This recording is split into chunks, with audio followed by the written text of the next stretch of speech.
Muy buenas tardes, queridos amigos de Radio Agricultura. Los saluda el doctor Jorge Acosta en esta edición de día miércoles 5 de febrero, absolutamente en vivo de los estudios centrales de Radio Agricultura, cuando muchos están en sus merecidas vacaciones, como uno de nuestros panelistas que la interrumpió por conectarse con nosotros, ¿no? Bueno, pensé yo que estaba de vacaciones, pero no, bueno, aquí está con nosotros. Ya ahí usted lo puede ver si está en YouTube. Lo anuncio para todos los que nos escuchan en la radio.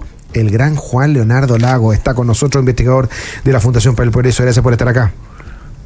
Gracias a ti, Jorge. ¿Qué tal, Juan Pablo? No, en realidad uno de los beneficios de los múltiples de trabajar en la Fundación para el Progreso es que tenemos home office qué maravilla. Todo febrero, entonces seguimos trabajando, pero desde otros lugares del mundo. Fabuloso, extraordinario. Gracias por conectarte desde aquel lugar del mundo donde estés, Juan Leonardo Lagos. Y también nos acompaña aquí de forma presencial, haciendo el sacrificio de venir a la capital, a esta calurosa capital de la República de Chile, desde la región de Valparaíso, el director ejecutivo de la Fundación Piensa, don Juan Pablo Rodríguez. Gracias por estar acá. Todo lo contrario, siempre un gusto estar acá. Saludos a el tocayo Juan, a ti querido Jorge, a todos quienes nos están escuchando, especialmente en la región de Valparaíso. Hay que decir que Santiago tiene sus cositas en febrero. Santiago tiene sus cositas. Yo soy de esos provincianos que le gusta la capital en enero, febrero. A mí me encanta febrero, Santiago. Un poquito más vacía. Maravilloso. Y le voy a pedir a Juan Lagos que no repita aquello del teletrabajo en centros de estudios, porque le mando un cariñoso saludo a todo el equipo de la Fundación Piensa, que desde Errázuriz 755 dando la pelea a cuerpo presente y con un calor más agradable que el capitalino están ahí trabajando. Pero fuera de broma, saludo a todos. Y a todos los que nos escuchan en Viña del Mar y Valparaíso en la 92.5 FM y en San Felipe Los Andes en la 102.3 FM también. Para todos nuestros queridos auditores, darle las gracias a quienes se suman y a quienes nos van a acompañar en esta hora donde vamos a estar conversando sobre la actualidad política, muchos temas. Partamos con uno que se ha transformado en la forma en que el gobierno está reivindicando la figura de alguien que consideraban casi como un santo político, que habían tratado de levantar, que querían hacerle un museo para realzar su figura y que terminó generando una posible incluso desvinculación por incumplimiento de la Constitución de su hija. Estamos hablando efectivamente de la casa de Salvador Allende y la situación en la que se encuentra la senadora también por la región de Valparaíso, Isabel Allende, quien es hija del expresidente, y también por la nieta y ministra de Defensa, Maya Fernández, quien eran parte de la comunidad que había heredado esta casa en Guardia Vieja. Sin ningún informó la segunda, ayer, pocos minutos después de que termináramos el programa, el Servicio Nacional de Patrimonio Cultural de los Ministerios de Cultura y además de Bienes Nacionales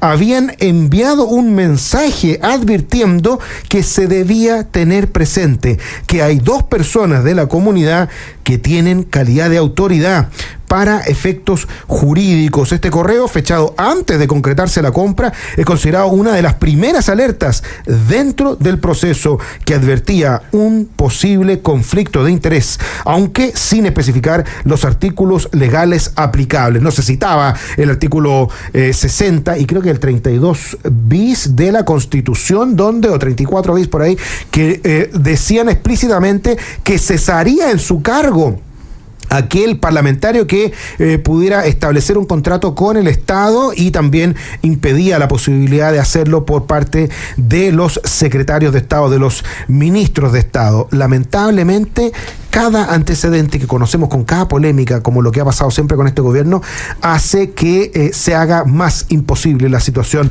en el gobierno de Maya Fernández y en el Senado de Isabel Allende. A pesar de que había buena fe, era imposible creer que después de que lo hayan revisado decenas de abogados en distintos organismos públicos, a ninguno se le haya ocurrido decir que había un vicio de constitucionalidad en este contrato. ¿Cómo lo ve Juan Pablo Rodríguez?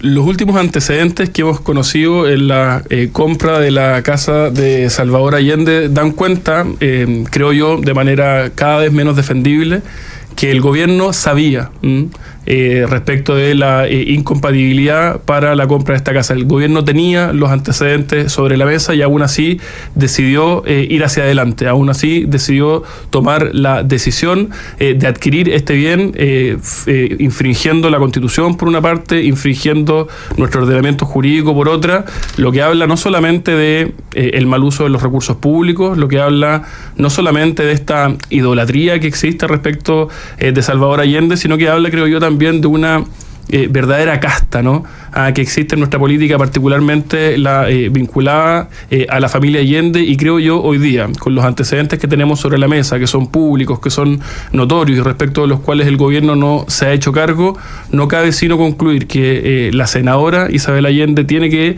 inexorablemente ser desaforada por una parte, y por otro lado que la ministra Maya Fernández tiene que, por un respeto mínimo a su cargo y a los bienes públicos que acá están involucrados, renunciar a su cargo. Si el gobierno no actúa en esta línea, si el oficialismo no actúa en esta línea, creo yo que nos está viendo la cara a todos los chilenos, y lamentablemente da cuenta una vez más de una levedad muy intensa en todas las maneras y en todas las acciones que lamentablemente ha realizado en torno a este punto. Don Juan Leonardo Lagos, ¿cómo lo ves tú? Te escuchamos. No, en realidad no te escuchamos, Juan Leonardo. Estás silenciado. Vemos que estás verbalizando. Ahí está. Error de novato. No, usted no es un novato, Oye, profesor. Dale. Jorge, yo creo que obviamente Isabel Allende ha intentado instalar de que esto se trata de un tema de que ella actuó de buena fe, pero obviamente la ignorancia de la ley no se puede alegar a favor de en ningún caso, ¿no es cierto?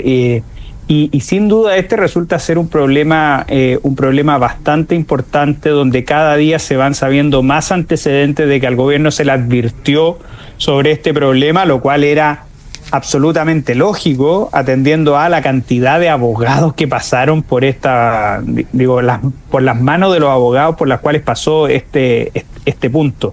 Yo creo que Juan Pablo Rodríguez tiene mucha razón cuando dice que esto sin duda lleva a que el Tribunal Constitucional tenga que sacar de sus funciones a Isabel Allende, a pesar de que el Tribunal Constitucional está compuesto con partes bastante favorables al gobierno. Yo creo que en este caso no hay forma de poder defender la permanencia de Isabel Allende en este caso, y creo que por parte del gobierno deberían sacar a Maya Fernández antes de que se haga una acusación constitucional, y en este caso yo espero que existan fuerzas tanto del oficialismo como de la oposición que terminen echando a la ministra Maya Fernández, porque realmente esto es inaceptable. Porque fíjate que yo creo que ya era inaceptable regalar la casa de Allende. ¿Por qué? Porque tú regalas la casa de Allende y lo que haces en realidad es dejarle un cacho al Estado y que el Estado empiece a financiar remodelación, empiece a financiar el mantenimiento. Por lo tanto, a mí ya me parece impresentable que la familia Allende regale la casa, ¿ya?, y le deje el cacho al Estado. Yo creo que lo que debería hacer es lo que hizo la familia Frey. La familia Frey armó una fundación, no sé si recibe fondos públicos, pero obviamente lo ideal sería no recibir esos fondos públicos. Por lo tanto, a mí ya este caso me parece impresentable, ya con la familia Elwin, con lo que hizo, de vender la casa. Ya regalarla me parecía impresentable, y aquí sin duda ya supera los límites de lo defendible de manera racional en el caso de la familia Allende, con todos los conflictos de intereses y la violación a las leyes que terminaron existiendo. Bueno, hay varios puntos que plantea Juan Leonardo que son interesantes, y quiero escuchar la opinión de Juan Pablo a propósito de esto, porque alguien podría decir, bueno, si todo el mundo sabía que esto iba a ser un museo, bueno, ¿por qué no se hizo como lo hacen habitualmente, que lo declaran monumento nacional, y con lo cual inmediatamente el precio baja radicalmente, y que se aplica al precio de mercado para lo que se va a utilizar? Porque no es que esta casa se vaya a echar abajo y que se vaya a utilizar su posición cercana en el metro, céntrico en la comuna de Providencia, que se vayan a levantar de edificios de departamentos. Y por lo tanto esos 14.000 millones ¿cuánto era? Eran casi 1.000 millones de pesos, esos casi 1.000 millones de pesos que está dispuesto el Estado a pagar, por el que ya hizo el valedista, que está todavía disponible en el banco para que los dueños de la casa lo puedan cobrar. Era porque, bueno, se estaba comprando a precio de mercado, pero era verdaderamente un precio de mercado si es que se iba a utilizar simplemente como un museo. Y como tú dices muy bien, Juan Leonardo, o sea, esto de que van a tener que hacerse una política pública, que todas las casas de los expresidentes van a tener que ser museos, ¿qué sentido tiene?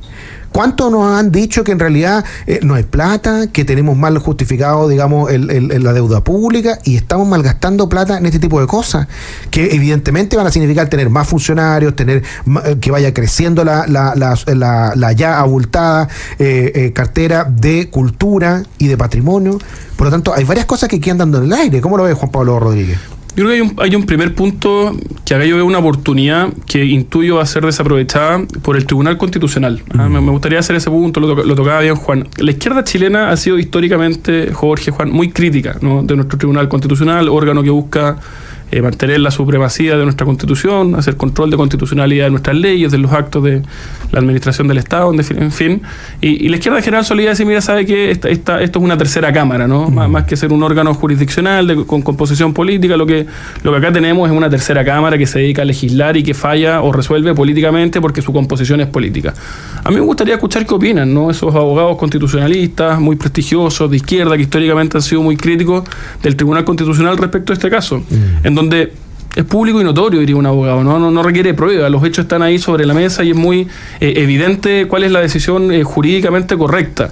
Bueno, ¿qué están opinando hoy día, ¿no? ¿Cuál es la crítica? Porque pareciera ser que la crítica al Tribunal Constitucional que hace la izquierda chilena pasó a mutis, se diluyó completamente desde el minuto que la composición del Tribunal Constitucional pasó a ser favorable a ellos, ¿no? Entonces, ¿qué credibilidad? Por los nombramientos que le tocaba hacer al presidente. Porque los nombramientos que le tocaba y que está hoy día, llamémosle por así decirlo, 6-4, ¿no? 6 progresistas, 4 más conservadores. Entonces, ahora que la composición es favorable a ellos, se diluyen esas críticas y el Tribunal Constitucional ahora es bueno. Entonces, yo creo que ahí el Tribunal Constitucional tiene una oportunidad y yo creo que ya está muy lento, ¿no? Y acá no voy a hablar como abogado, sino que más en lenguaje coloquial.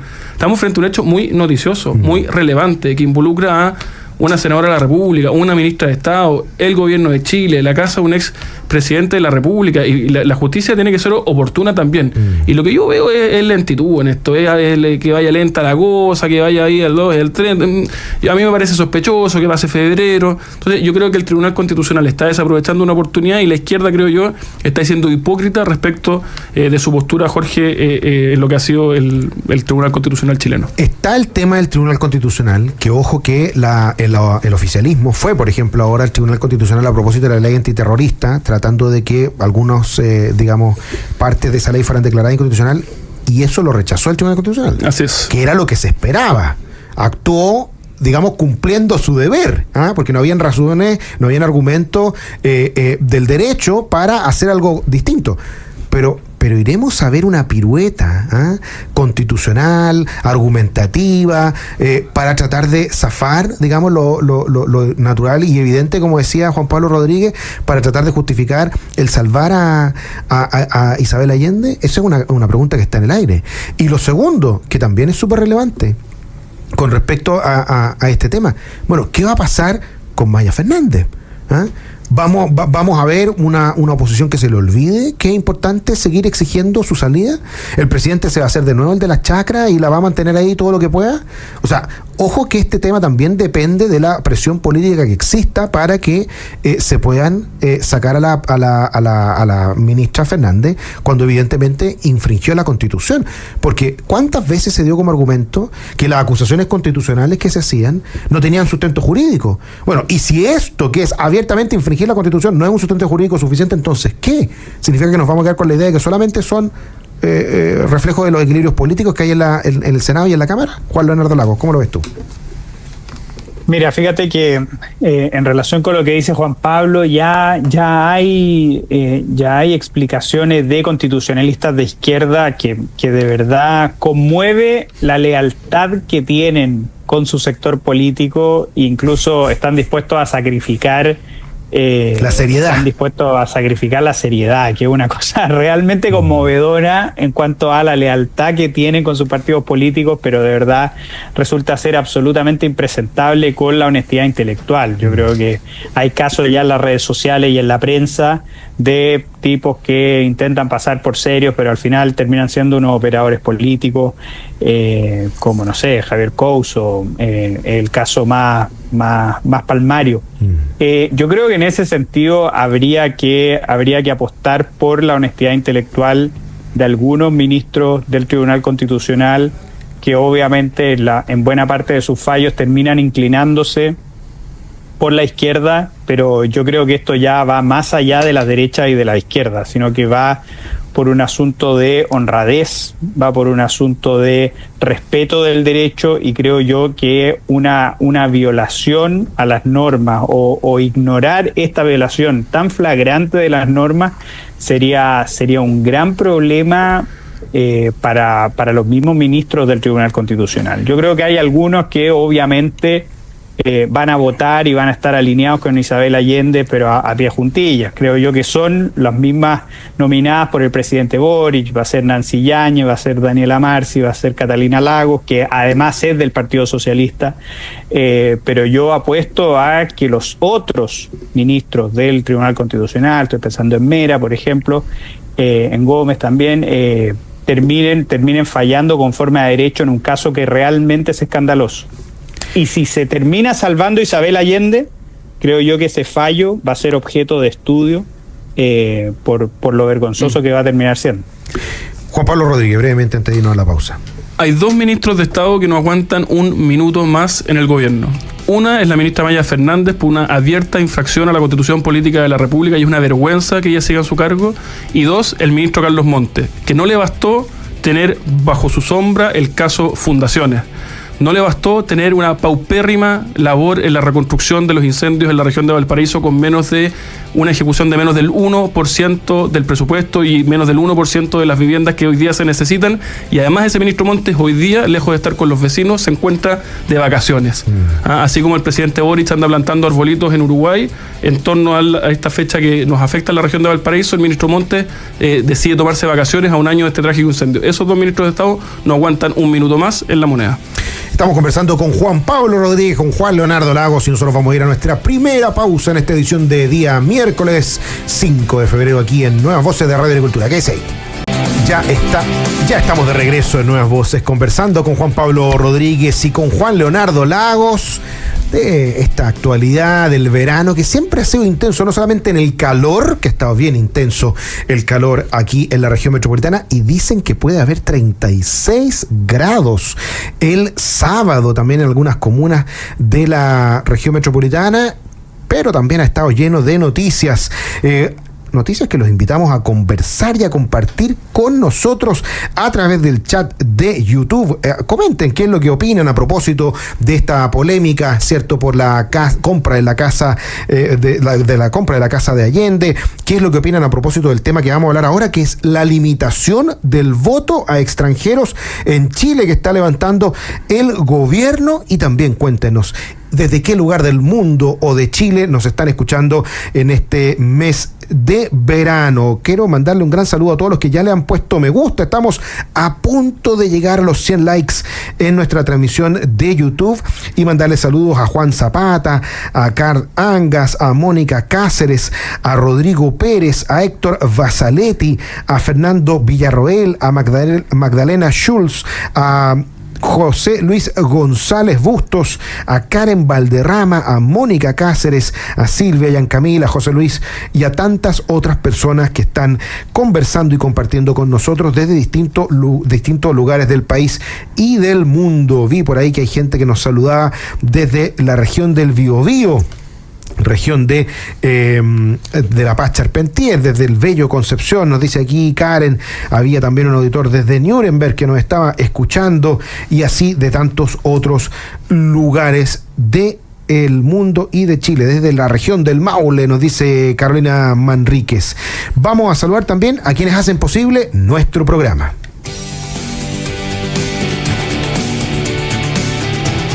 Este verano, con Caja 18, cuida tu piel. Todos los miércoles de febrero obtén hasta un 50% de descuento en dermosolares en Farmacias Ahumada. Descuento exclusivo para afiliados a Caja 18. Solo debes indicar tu RUT al momento de la compra y a cuidarse del sol. Conoce más en www.caja18.cl.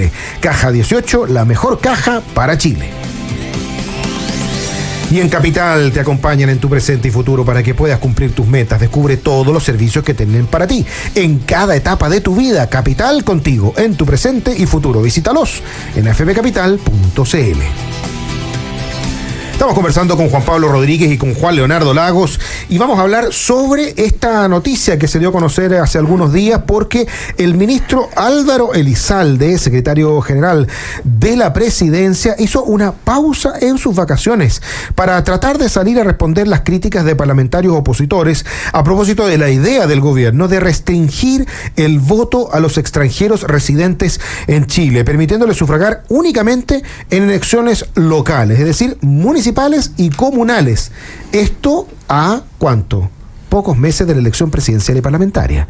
Esta iniciativa ha generado un intenso debate entre parlamentarios y expertos sobre los requisitos y posibles discriminaciones en torno al voto en el extranjero. La propuesta del Ejecutivo establece que quienes lleven más de 5 años residiendo en Chile, sean mayores de 18 años y no tengan condenas a pena aflictiva, podrán votar únicamente en las elecciones municipales y plebiscitos comunales, y además se exigirá que presenten un certificado de antecedentes de su país de origen ante el CERVEL, es decir, ya no va a ser una inscripción automática y va a ser evidentemente restringida a los antecedentes penales y a que presenten dicho documento. Uno podría decir que tiene sentido que el gobierno se quiera hacer cargo de la inmigración, pero la gran pregunta es ¿por qué no se hacen cargo de la inmigración ilegal?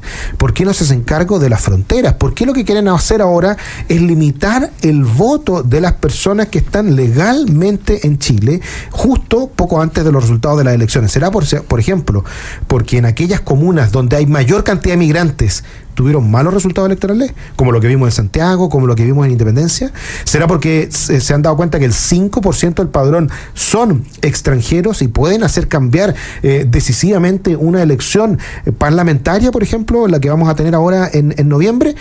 Huele a que nuevamente se quieren cargar a quienes creen que pueden votar en contra de ellos. Esto se suma al hecho de que se tiene que votar una modificación de la ley electoral porque la multa que permitía que en la práctica fuera obligatorio el voto solamente se aprobó para la elección anterior. Y por lo tanto, si queremos que el voto sea verdaderamente obligatorio, hay que legislar a propósito de esto para establecer la multa para quienes no voten en los procesos de este año. ¿Cómo lo ve Juan Pablo Rodríguez? Los chilenos hemos ido adquiriendo el derecho a ser desconfiados de este gobierno, porque frente a cada situación complicada, uno va reconociendo que el gobierno tenía antecedentes que no da a conocer. Lo vimos en el caso Fundaciones, lo vimos hoy día respecto a la casa la compra de la casa del ex presidente Allende, y en definitiva lo hemos visto en distintos casos donde mira uno es muy difícil confiar respecto a este gobierno. Es muy difícil confiar además respecto del propio ministro Elizalde, ¿no? Que en discusiones legislativas anteriores pareciera siempre andar con la calculadora electoral oficialista bajo el brazo, ¿no? Pareciera ser que él es el encargado de tratar de aplicar esa calculadora electoral en determinadas iniciativas legislativas que en los márgenes le favorezcan al oficialismo, ¿no? Y esto es lo que yo veo, evidentemente, detrás de esta propuesta, ¿no? Lo que está viendo hoy día la izquierda chilena, lo que está viendo hoy día el ministro Elizalde es que sospechan que una parte importante de los inmigrantes regulares que han escapado de una dictadura socialista como es la venezolana, que conocen las consecuencias de las ideas de miseria y pobreza que promueven los aliados, ¿no? De esas dictaduras, hoy día una parte relevante de ellos en el oficialismo, como conocen esa receta, como conocen las consecuencias de esa receta, naturalmente no quieren votar por ellos, naturalmente no quieren votar por los socios del ministro Elizalde, no quieren votar ni por el Partido Comunista, ni por el Frente Amplio, ni tampoco por quienes son socios de los aliados de Maduro, que es la exconcertación, que hoy día es el oficialismo. Y en razón de eso, creo yo, y en razón de que tenemos argumentos para sospechar de las intenciones del gobierno, creo que lo que mueve al Ejecutivo en esta pasada es el mero interés electoral y no razones de fondo. El gobierno, como bien decía Jorge, tiene que preocuparse no de los migrantes regulares que están haciendo su vida en Chile y que bien adquirido tienen su derecho, sino que del desastre que tenemos en materia fronteriza, del desastre que tenemos en materia de presión respecto de prestaciones sociales, producto de la desatada inmigración irregular que ha sufrido nuestro país desde un tiempo largo a esta parte. Yo creo que es una buena instancia para revisar efectivamente la relación que está teniendo el país con los extranjeros, no solamente con el derecho a voto, sino que también, por ejemplo, con las atenciones en salud. o con las atenciones desde el punto de vista educacional, ¿cierto? Ha causado polémica este instructivo, ¿cierto?, de que entiendo todavía está vigente, de la Junji, que le da prioridad a los extranjeros ilegales por sobre incluso a familias chilenas que puedan estar en una situación socioeconómica igualmente compleja. Y por lo tanto es importante que se revise de manera completa. Y también es razonable que las personas que hayan cometido delito en Chile o fuera de Chile tengan una restricción para ejercer el derecho a voto, sin duda. Pero siempre está el tema de la oportunidad.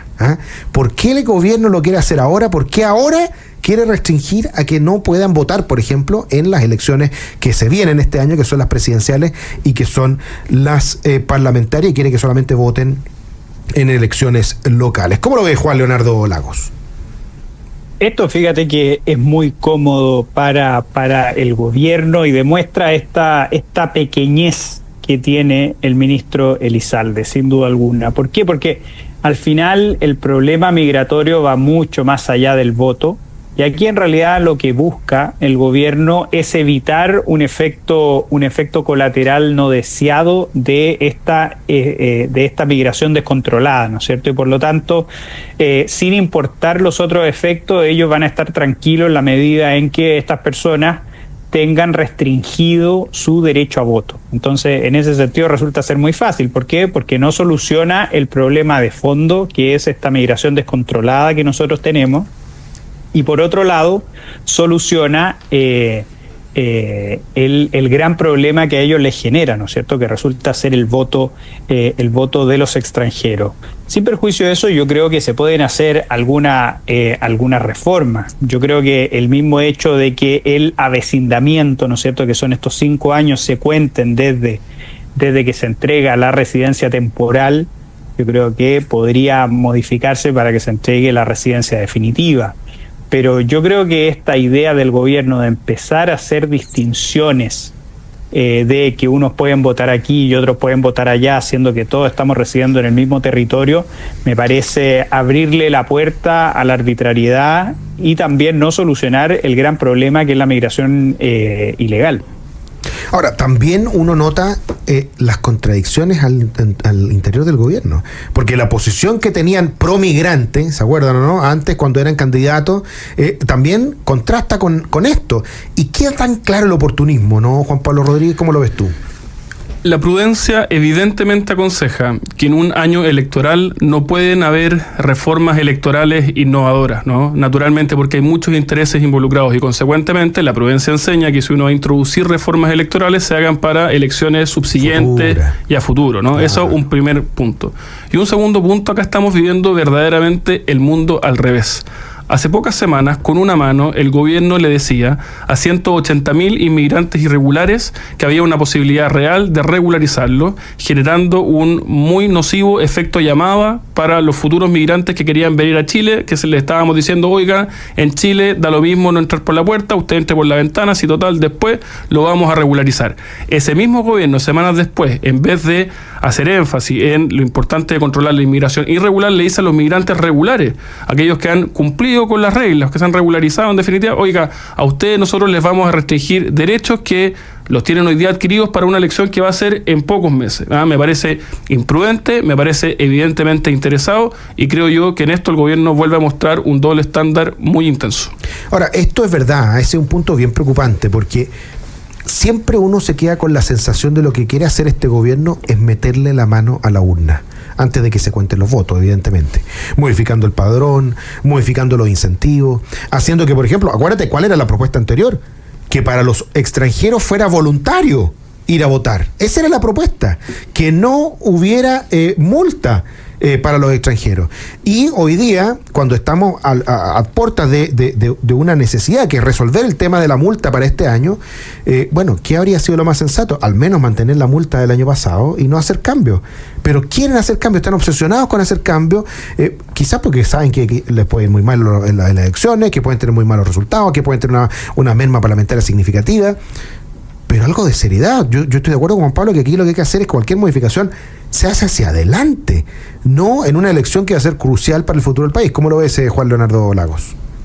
No, y además que uno espera que estas personas no sea tan evidente que lo único que les preocupa es son sus intereses políticos. ¿Entienden o no? Porque por último realizaran una reforma migratoria integral que mejore las condiciones, ¿no es cierto?, que nos ayude a poder solucionar problemas que actualmente tenemos. Pero esta pelea pequeña, es decir, eso yo creo que es necesario destacar, que al final el ministro Elizalde está demostrando su pusilanimidad, está demostrando lo pequeño que es, que solamente está preocupado de poder ponerle un coto al voto de los migrantes, abriendo una puerta a la arbitrariedad, a la discriminación, y eso resulta ser sumamente preocupante, que lo único que le preocupa a este gobierno es cómo va a salir parado en las próximas elecciones, y eso resulta ser absolutamente inaceptable. Esa pareciera ser su única obsesión, lamentablemente, del gobierno. Quiero agradecerle mucho a quienes están interactuando con nosotros en el chat. Saludos desde Coquimbo, por ejemplo, nos están escuchando, y distintos otros lugares también del mundo. En La Serena y Coquimbo nos escuchan en la 100.3 FM. Gracias a muchos de ustedes que también le han puesto like. Antes de que deje de escuchar la transmisión por YouTube, póngale like, que estamos a punto de llegar a los 150. A ver si llegamos a nuestra meta antes que termine el programa, de llegar a los 200 likes. Vamos a ir a nuestra última pausa y seguimos conversando con Juan Pablo Rodríguez, director ejecutivo de la Fundación Piensa, y Juan Leonardo Lagos, decían Juan Francisco, no, Juan Leonardo Lagos, también investigador de la Fundación para el Progreso, aunque le mandamos también muchos saludos a nuestro gran amigo José Francisco, que a lo mejor lo estaban confundiendo, José Francisco Lagos, que es conductor además de Llegó la Hora, junto a Mara Cedine también aquí en la Radio Agricultura. Quédese que ya volvemos. Ya estamos de regreso en Nuevas Voces, conversando con Juan Pablo Rodríguez, con Juan Leonardo Lagos. Le mandamos muchos saludos a todos quienes están escuchándonos desde las distintas, redes, ¿cierto?, de la Radio Agricultura, nuestras distintas frecuencias a lo largo de Chile, que nos están escuchando en YouTube, que nos están escuchando en ex Twitter, ¿cierto?, que nos están escuchando también en Instagram, donde también se transmite el programa, y por supuesto a todos quienes están interactuando con nosotros en el chat. Si usted quiere saber más de este programa y de lo que hacemos, de nuestros queridos podcasts como el que tuvimos ayer en Voces por Chile, no se olvide, busque @Voces por Chile en todas las redes sociales y también en YouTube. Estuvo ahí conversando La Paz Charpentier, ¿cierto?, panelista de este programa, con interesantes invitados a propósito de la realidad nacional. Si queda con ganas de saber un poquito más lo que está pasando y cuál es la posición de las nuevas voces, ahí puede también escuchar nuestros programas. Hay un tema que quiero que conversemos antes de que se nos vaya este capítulo de hoy, porque ayer una entrevista del presidente de la Unión Demócrata Independiente en el vespertino, ¿cierto?, en el diario La Segunda, llamó la atención de varios y generó cierta polémica, porque sostuvo que sin una primaria amplia en la derecha se regalaría el triunfo a la izquierda. Además, sostuvo que la derecha tiene una única oportunidad para llegar a la moneda y obtener una mayoría parlamentaria. Por eso, lo que había que hacer era tener a lo más 2 listas parlamentarias. Tener 3 o 4 listas generaría sin duda regalarle una victoria a la izquierda. La dispersión en la derecha, al presentarse en 3 o 4 listas, facilitaría la victoria de la izquierda. Decía, quizás socialcristianos podrían ir con republicanos, amarillos y demócratas con Chile Vamos, y de ese modo competir en igualdad de condiciones con la izquierda, asegurando una mayoría parlamentaria.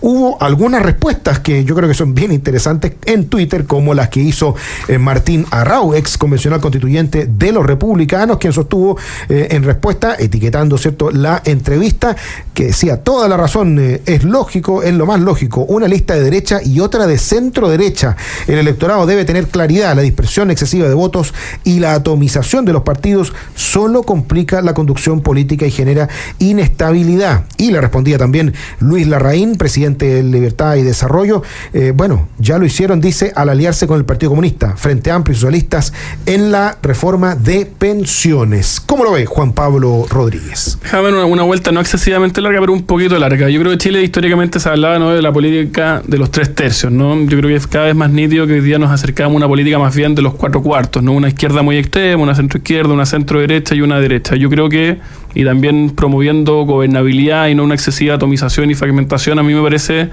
de toda lógica, ¿no?, a que esas 4 proyectos distintos tengan correlatos parlamentarios y candidaturas presidenciales distintas. Y si ponemos el foco en la derecha, a mí me parece muy natural, como ha quedado de manifiesto en torno a la discusión de la reforma de pensiones, que los proyectos de derecha se distingan a nivel parlamentario y a nivel de proyectos presidenciales en primera vuelta, ¿no? Y en ese sentido me parece a mí natural que por una parte esté Chile Vamos, con una cierta apertura hacia el mundo de demócratas y amarillos por Chile, o lo que exista hacia allá o hacia el centro, si es que algo como el centro tiene votos, existe y tiene votos. Y por otro lado, quienes estamos en una posición distinta y que tiene que ver no solamente con la discusión de políticas públicas, que también, sino que también con una disputa cultural y con el proyecto de ofrecerle a Chile claridad conceptual, defensa de nuestros principios de justicia, etcétera. Bueno, que se distingan de esos dos proyectos políticos. A mí me parece que es honesto hacia el electorado por una parte, y estratégicamente también me parece que maximiza los votos. A mi juicio, la elección más importante con distancia de este año es la elección parlamentaria. Sin mayoría parlamentaria, ningún gobierno, la verdad, es que puede avanzar mucho, dado el contexto global y local de fragmentación e ingobernabilidad, y en ese sentido creo yo que existan 2 listas parlamentarias, reuniendo estos 2 mundos distintos, que ofrecen proyectos políticos distintos, me parece que es un camino correcto, viable, honesto y además estratégicamente inteligente. ¿Cómo lo ves, Juan Leonardo Lagos? Bueno, es más, hoy día en la segunda sale el presidente del Partido Republicano, Arturo Esquella, anunciando un acuerdo parlamentario con Johannes Kaiser, lo cual me parece una muy buena noticia, y también es de esperar que se puedan integrar otras colectividades. Creo yo que el Partido Social Cristiano demostró un muy buen rendimiento en las elecciones municipales, y el porcentaje que ellos demostraron tener, creo yo que sería una muy buena noticia que estuviera en la lista parlamentaria, sobre todo en el sur de Chile. Creo yo que también habría que ver también algunas otras alianzas en el norte con el Partido de la Gente. Bueno, eso obviamente habría que verlo, pero yo estoy muy de acuerdo con Guillermo Ramírez, ¿no es cierto? Pero en el sentido de que 3 o 4 listas parlamentarias serían un grave error. Pero también hay que tener muy presente que esto no se puede decir como, bueno, aquí no ha pasado nada, como, bueno, aquí pasó la reforma previsional, demos vuelta a la página, porque sin duda en la reforma previsional se demostró una práctica en la cual creo yo que buena parte del electorado de la derecha no quiere formar parte de este contubernio sin ningún fundamento en los principios. No quiere saber nada tampoco de personas que en algún momento dicen con tu plata no y luego con tu plata sí, tipos que intentan disfrazar ciertos puntos, ¿no es cierto? Como, no sé, el senador Galilea, que decía, no, si al final esto no es un préstamo, esto es una inversión, así como casi que gracias a Dios se nos está dando una oportunidad de poder invertir en esta estafa piramidal, ¿no es cierto?, que se ha conocido como el préstamo al Estado. Realmente resulta escandaloso también las mismas palabras del senador Coloma, cuando él, un poco compungido, dice que lo que a él más le dolió es que no se hayan hablado de temas de fondo, siendo que hemos estado hablando que la licitación de stock es mala, que existe reparto, que se abre la puerta a nuevas necesidades, un nuevo impuesto, que se camufla deuda. Si eso para el senador Coloma no es fondo, no sé qué es fondo en realidad. Por lo tanto, creo que es una muy buena noticia que se divida las aguas tras la reforma previsional entre una derecha y una centro derecha. Creo yo que es fundamental. Y un solo punto, yo me acuerdo que se hablaba mucho de ese 60% que se consiguió con el rechazo, ¿ya? Pero ese 60% fue absolutamente dividido y atomizado por Chile Vamos cuando llegaron a un acuerdo por un nuevo Consejo Constitucional. Y por lo tanto, y además, esta reforma previsional mata nuevamente este consenso del rechazo. Por lo tanto, creo que es improbable, es imposible construir una lista parlamentaria teniendo en cuenta ese consenso que Chile Vamos terminó destruyendo. Bueno, todo indica entonces que van a haber 2 listas parlamentarias, como lo decía Juan Leonardo Lagos, en la portada de la segunda, que acabamos de conocer hace algunos minutos, aparece, cierto, una foto de Arturo Esquella y dice: Republicanos quiere pacto con Kaiser. Vamos a ver cómo se desarrolla esa noticia y qué va a pasar con los socialcristianos, si van a estar en el pacto con Chile Vamos o van a estar en el pacto con Republicanos. Los amarillos también estaban evaluando si iban con Chile Vamos o quizás se metían en alguna otra cosa con, no tengo idea, los liberales o con lo que sea. Va a estar interesante aquello. Juan Pablo Rodríguez. Un mini punto. Yo sí creo que una cuestión es el pragmatismo, yo estoy muy de acuerdo, hay que tener 2 listas, no más. Ahora, no por eso hay que absorber esas 2 listas a cualquier cosa. Y yo, por ejemplo, que soy una persona que en estas 4 dimensiones me identifico con la derecha nítida, por ejemplo, considero que pactos con el PDG no tienen ningún sentido. Claro. Y creo que hay que saber tirar líneas, ¿no? Porque también por la misma idea de nuestra visión de justicia, de sociedad, o sea, hay límites en el pragmatismo. Mira, hay 2 minutitos que nos van quedando y quiero que cada uno de ellos los podamos distribuir a Juan Pablo y a Juan Leonardo, porque hay una noticia que también está dando vuelta, que algo comentábamos ayer, que tiene que ver con esta idea de que Bachelet quiere ir de candidata por tercera vez y salió diciendo que Lula se lo recomendó, que él está en su tercer periodo y está de lo más que hay, feliz, y que por lo tanto en una de esas ella lo evaluara. ¿Cómo lo ve Juan Leonardo Lagos? Imagínate, no sé si está de lo mejor Lula en Brasil, en realidad, con un real absolutamente destruido, con una sociedad absolutamente dividida por un político realmente nefasto como Lula. Por lo tanto, yo creo que sin duda que te lo recomiende Lula es una notable previsión de que el gobierno de Bachelet 3 va a terminar siendo peor que el de Bachelet 2. Que ya basta ver los resultados del mandato actual de Lula. Así que, por lo tanto, creo yo que ojalá que se presentara Bachelet. ¿Por qué? Porque sería un buen momento de poner en cuestión el nefasto legado de sus 2 gobiernos, creo yo. La presidenta del Partido Socialista, Paulina Bodanovich, sostuvo que no quieren aparecer presionando a la presidenta públicamente y que por lo tanto simplemente no se iba a referir a aquello, pero hay mucha desesperación. Sí, lo que antes era un no tajante, tanto de ella como de su entorno, hoy día es un no cada vez más diluido, y cuando el río suena es porque piedras trae. Yo creo que en la medida, me pongo el sombrero de más analista político, en la medida que Bachelet vea que hay viabilidad de ganar, creo yo, que tiene posibilidades relativamente reales, yo creo que va a tomar la decisión de ir. Esa es mi intuición, y como bien dice Juan, también creo que sería una buena noticia, sería una fenomenal adversaria, en el sentido que ella sintetiza como pocos los males que ha infringido, que ha sufrido en nuestro país en la última década, y que hoy día nos tiene como nos tiene. La madre de la reforma tributaria, de la educacional, del sistema político, de la incorporación del Partido Comunista y el maniqueísmo que eso generó en nuestro debate público, y tantas otras cosas más. Así que me parece que sería una fenomenal adversaria. Ojalá tomen la decisión y le podamos ganar. Y para que de una vez y por todas Bachelet diera cuenta, y no hiciera perro muerto, como decía ayer Paz Charpentier, con una frase que me encantó. Qué buena cuña. Porque efectivamente yo me quedo con esa sensación de que Bachelet dejó la embarrada en su segundo gobierno. Estamos viendo hoy día las consecuencias de esa nefasta gestión en salud, en educación, en la economía, en el tanto que les gusta decir sistema político o sistema electoral. Y bueno, si va de candidata va a tener que responder por muchas cosas. Quiero agradecerle muchísimo a nuestros queridos auditores por habernos acompañado el día de hoy, a los que ya han llegado a más de 200 likes en YouTube, a ver si nos ayudan antes de que termine el programa a llegar a los 250, antes de que se vaya ahí, póngale like para poder llegar a más personas. Y sin duda, saludar también a nuestros queridos panelistas que nos acompañaron el día de hoy desde algún lugar del mundo. Juan Leonardo Lagos, investigador de la Fundación para el Progreso, muchas gracias por estar con nosotros. Un placer. Y también a lo más grande de la quinta región, don Juan Pablo Rodríguez, director ejecutivo de la Fundación Piensa. Gracias por estar acá en los estudios centrales de Agricultura. A ti, Jorge, saludos, Juan, y a todos quienes nos están escuchando. Usted quédese porque ya viene Deportes en Agricultura. Nosotros nos encontramos mañana en una nueva edición de su programa Nuevas Voces. Sí, es verdad, nos acompaña mañana Tomás Bengolea, así que no se lo pierda. Nos vemos mañana, que tenga buena tarde. Chao, chao.